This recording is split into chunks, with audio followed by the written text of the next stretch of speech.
we are very much okay with holding our wines a little bit longer. We're not big production. We're not a grower champagne house by any means.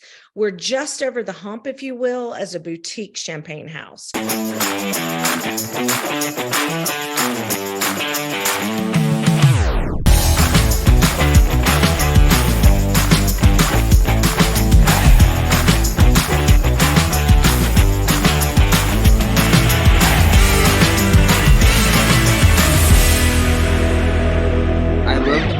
Process because a lot of our audience, some of them are very basic 101, some are more connoisseurs, but still I love giving a behind the scenes peek into how your champagne gets made. So can you share a little bit of the process and what makes your champagne so unique? Well, I think what makes us a little bit more unique is, a lot of champagne houses only use steel vats now. We're still kind of old school. We do use some Burgundy barrels, if you will. We have one of the biggest barrel rooms behind Krug and Bollinger.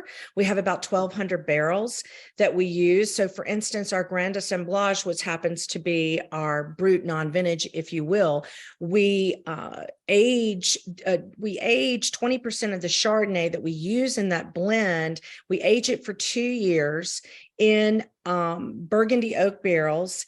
And then they are used barrels, believe it or not. And then we do the aging of the lees. We lay it down for about 4 years. So that 2 years, the 20% Chardonnay laying down for 2 years, then the 4 years makes it a total of 6 years. So you get a totally different taste. There's a little bit of maturity there with the oak barrels, if you will. It's something completely different. I've worked for houses that were stainless steel. So this is something new for me as well, too. So the aging process, and there is some malolactic. It just depends on which cuvee we're speaking about. We are very much okay with holding our wines a little bit longer. We're not big production. We're not a grower champagne house by any means. We're just over the hump, if you will, as a boutique champagne house.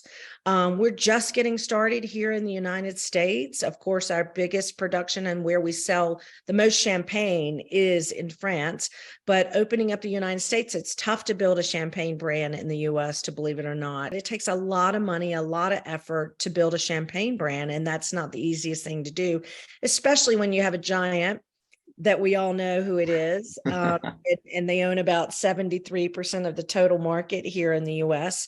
So everybody's fighting for that market share. So it's super tough, and you have to find a way to differentiate yourself from that, what makes you stand out. And I think that's what Jeeper, having the name and the story and the total difference of not having stainless steel aging as much as, and that we're malolactic, and that we do use oak barrels in some of our cuvées.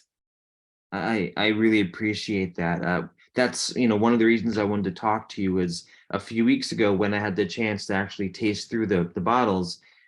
It did have such a unique taste. It had all the blossom you'd expect from a champagne, but it also had so much more. And as everyone's hearing a story and getting to know your bottles, what's the big request? What can our audience who's watching and listening to you now, what can we do for you?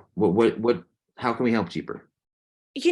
I think, helping Jeeper is, of course, buy some, of course, where we're distributed. So where can we find you to buy you? And what social media is Jeeper's on? How can we follow you? So Jeeper, you can Champagne Jeeper. We're credited by Champagne Jeeper. So we're currently in the following markets: New York, Florida, Ohio. We just opened up North Carolina. We just opened up not South Carolina, my apologies, Georgia.